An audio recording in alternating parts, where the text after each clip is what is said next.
You're listening to The Voluntary Life, where you can hear ideas for finding freedom in an unfree world. Visit thevoluntarylife.com to connect with the show and hear all past episodes. Here's your host, Jake. Hi everyone, it's Jake here. Welcome to The Voluntary Life. This episode is a conversation with one of my listeners that took place on a recent live stream. I think you'll find this relevant if you're interested in entrepreneurship and thinking about entrepreneurs that you admire, which was the original inspiration for this conversation, but also just if you have heroes of any kind, intellectual heroes or people you consider to be thought leaders or anything else. I think there's a really interesting question as to how to benefit from other people's ideas without getting stuck in a kind of hero worship. I really enjoyed this discussion, as I do with all the discussions I have with listeners. I always find them really interesting and stimulating conversations. If you would like to take part in those conversations, you can do so by becoming a patron of The Voluntary Life on Patreon. There are different levels of support that you can choose, and if you choose the Rockstar Entrepreneur tier of support, then you can take part in live streams every month. To find out more, you can go to my website, thevoluntarylife.com, or you can click on the link that I'll put in the show notes, which you can access on your podcast player, or you can go directly to my Patreon page, which is at patreon.com/thevoluntarylife. And now, without further delay, here's our discussion. So the question I was wanting to ask is, you did a podcast a while ago on a book called, I think it was called The Philosophers. Now, I haven't read it myself, but it was a book where someone was talking about the actual lifestyles of like Karl Marx and these guys and how they're horrible people, right? Yeah, it's called The Intellectuals. Okay, The Intellectuals. So I guess I'm wondering how, with Karl Marx, for example, he's a horrible person, but that doesn't invalidate his theories. Yes. So, or maybe a better example, like his theories just kind of invalidate themselves, but maybe someone like Martin Luther King, who's done a lot of very admirable things and whose personal life is a bit of a mess. But when one is looking for someone to look up to, no one's perfect. And I don't know. So does this make sense to you, what I'm saying? Yes, it does. Absolutely. So if we just nitpick with every little mistake that anyone makes, then there's no one left to look up to. And in a way, it's also maybe gives oneself bad self-esteem because we all make mistakes too, and that's okay. But when you're nitpicking everything everyone does, there's no one left to look up to. Yeah, I think that's a really, really interesting question. So what I would say about it is this, that in regards to the book, The Intellectuals, you're right. It was essentially a bunch of ad hominems in the sense it was attacking the character of the people.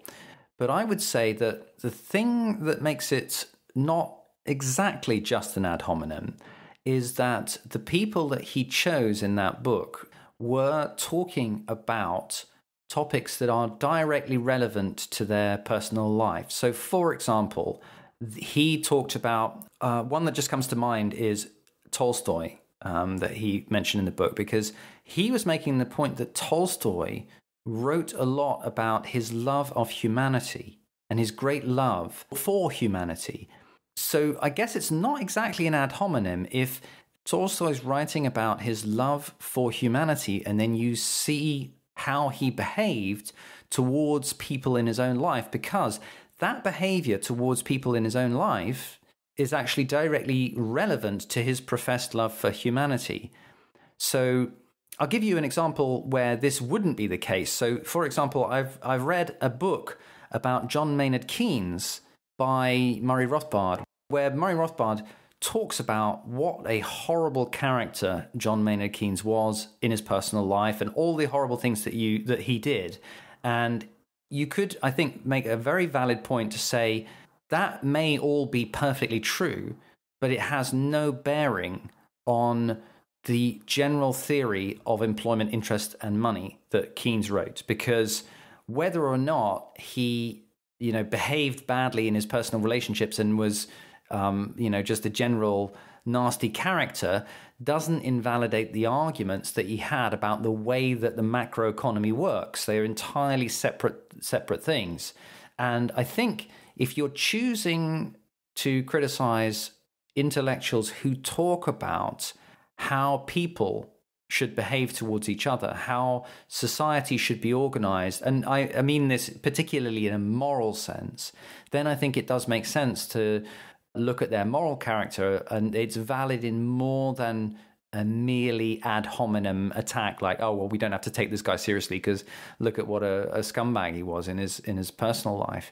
So I think that's one level on which it's relevant to look at how people behave in their personal lives, because ultimately, as I was trying to sort of make the point in the title of that episode, society is your relationships. Ultimately, whatever your theory of how people should behave towards each other is, it ought to be reflected in the way that you actually behave towards each other.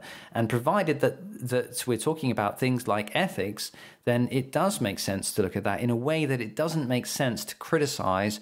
For example, Einstein was apparently not a great guy in his personal life, but who cares on one level when we're talking about whether or not his contribution to physics and science is valid or useful or admirable, then it actually doesn't really, it's entirely irrelevant what kind of a person he was in his personal life, because the theory of relativity doesn't have, there's no axioms or postulates in there that depend on how Einstein behaved towards others in his personal life. Does that make sense? Yeah. So I guess is what you're saying that if what they're talking about directly relates to their behavior, for example, when you're talking about morality and so forth, versus Einstein's a good example because who cares, right? Yes. But yeah, that makes sense to me, because there's something in me too at the same time that if I hear that about Sartre or one of these philosophers, I don't care. I don't want to read what, you know what I'm saying? So if I hear about some philosopher and being a horrible person, I kind of don't want to read it anyway. I don't know if that's being lazy, but I don't even feel like delving into their work to see if it discredits it. Yeah. And part of that seems lazy, but I don't know. Like, I want to see, like, show me how it's working in your life. And then maybe I'll get into the nitty gritty of your theories. Yeah. So I guess I'm saying, like, the ad hominem works on me when it's relating to what you said. Yeah, and I think that's partly because if you are talking about philosophy, in particular, if you're talking about philosophers who deal with ethics in some, even if it's as a sort of side part of their philosophy, but if they're dealing with ethics, then you are evaluating whether or not to take interest in this system of ideas about how to live your life, how to deal with other people. So I can understand that it makes you think like, oh, I'm not sure I really want to read this. I mean, I have the same sort of feeling about Marcus Aurelius. I've often sort of thought that I'd quite like to read Thoughts and Meditations by Marcus Aurelius, because I am interested in Stoic philosophy. But there's a part of me that kind of thinks, yeah, do I really care what a Roman emperor said about how we should, be nice to each other?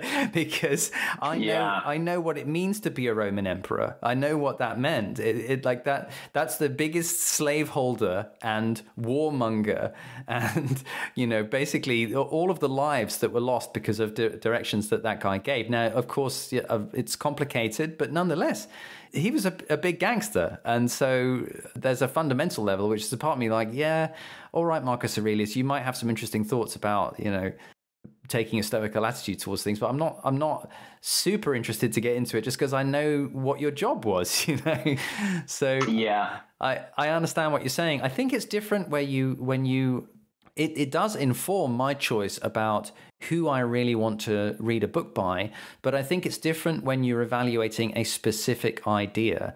So as it happens, I don't know of anything that I've heard that Marcus Aurelius said that I just feel like, okay, I am invalidating that idea because he was a Roman emperor. There's lots of ideas, specific ideas that I know about, which they can make sense to me on their own terms, or I can find what I think are logical flaws within them. But that's nothing to do with the Roman emperor aspect, Right. Yeah. They either survive or fall on their own merit. It's funny because I'm reading Meditations right now. Are you? Yeah. It's interesting. I find it so interesting with the book how how much crossover there is with Buddhism between, there's a lot of crossover with Stoicism and Buddhism.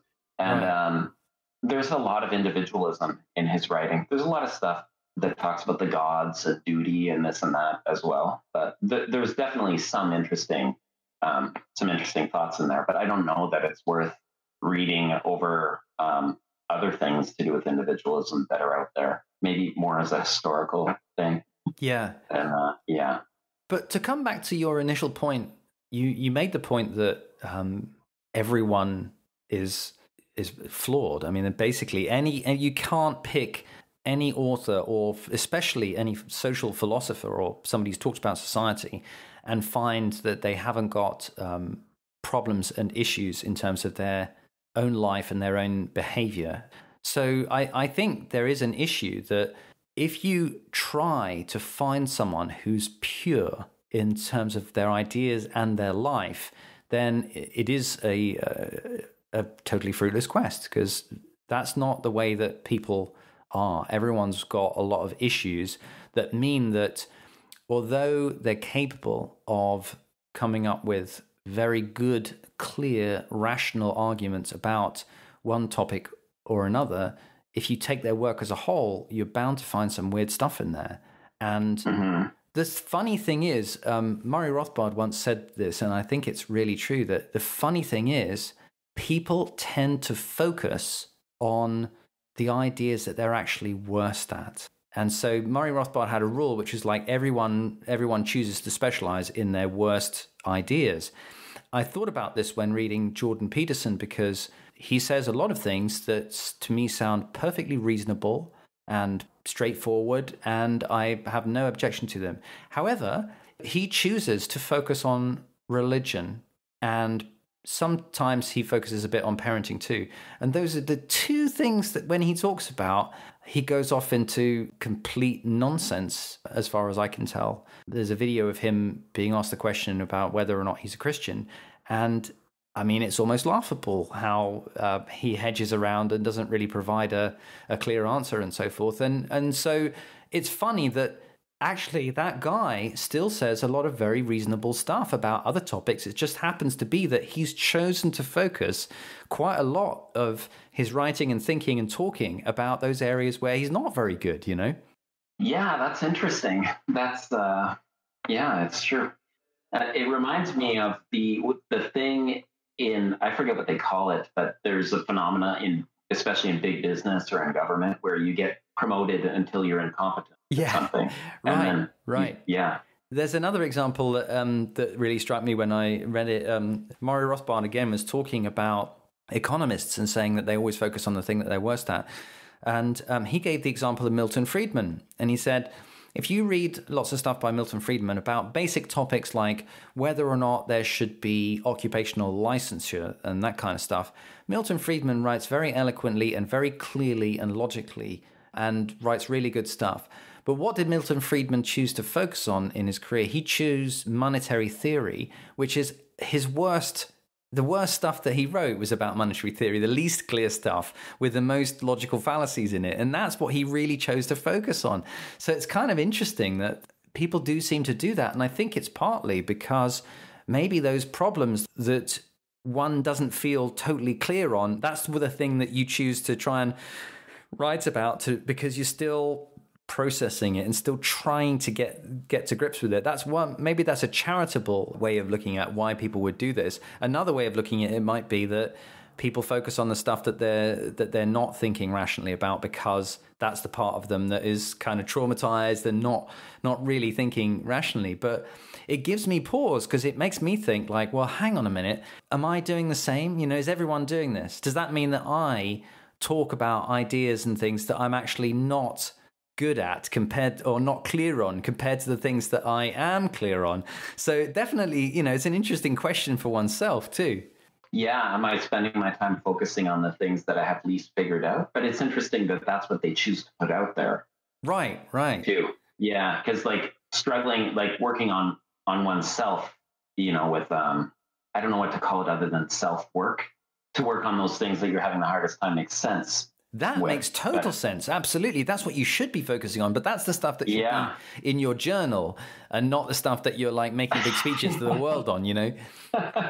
Yeah, totally. Yeah, I guess the whole thing came up though.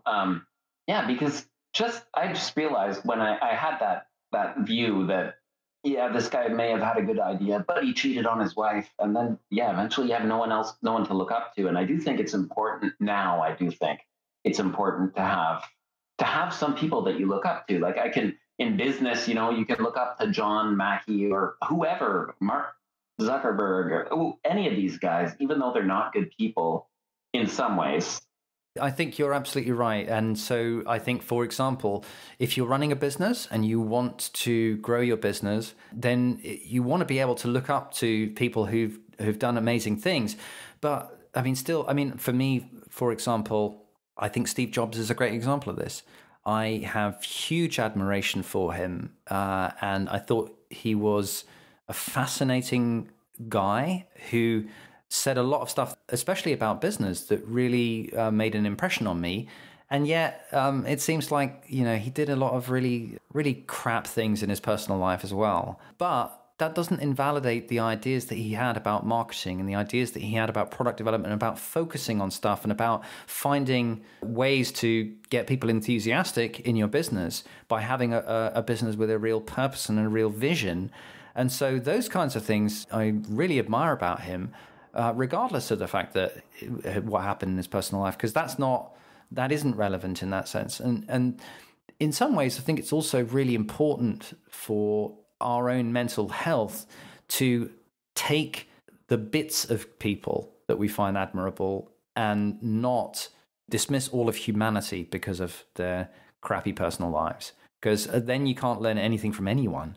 But if you can take one idea and extract it from the person, then you can actually take ownership of that idea rather than having a hero. I mean, that's the real thing. I did an episode many years ago called Freedom from Intellectual Heroes, which was kind of about that question of how to take the ideas of people you admire and actually steal them, take ownership of them for yourself, so that you no longer look to that person for those ideas, but you own the ideas, you own the principles yourself, so that you then have benefited from the learning from the rest of humanity and from all of the amazing ideas that are out there, but you're not dependent on looking up to someone because you've actually transcended them by taking their ideas and pushing them yourself. Right, and that makes sense, because the hero worship thing at the same time, I don't like that either.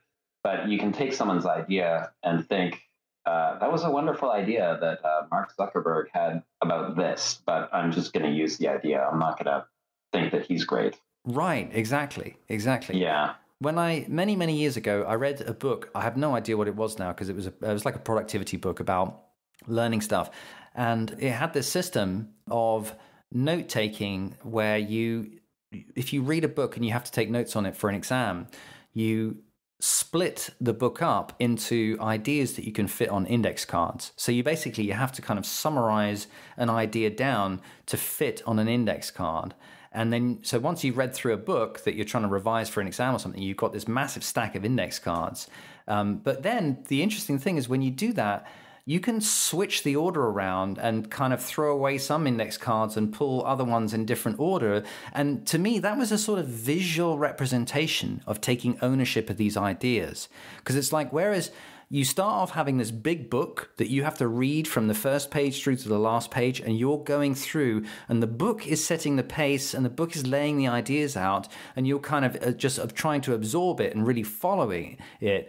Then these index cards were like a visual representation of actually taking ownership of those ideas, because once I'd written them all down, once I'd written these ideas down on index cards, I could lay them out on the floor in front of me and see like the whole thing. And then also I could throw some away and move the order of them and switch them around. And that's sort of what is going on in your head when you're taking apart a thinker.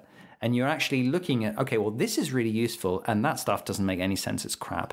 So I'm just going to ignore that, and I'm going to take this bit. And that, I think, is the most wonderful thing that we can get from learning from other people is to almost disassemble their ideas and put them back together again as your own. Yeah, that makes sense. It's a good, interesting visual representation too, a good way to think about it. Yeah. Awesome question. That was really fun to think about that stuff. Yeah, cool. Thanks a lot, Dick. Thank you for listening to The Voluntary Life. If you like this podcast, please show your support by becoming a patron of The Voluntary Life on Patreon. Your support will help to grow and improve the show, and you'll get access to a treasure trove of rewards, including bonus episodes. Visit thevoluntarylife.com to learn more.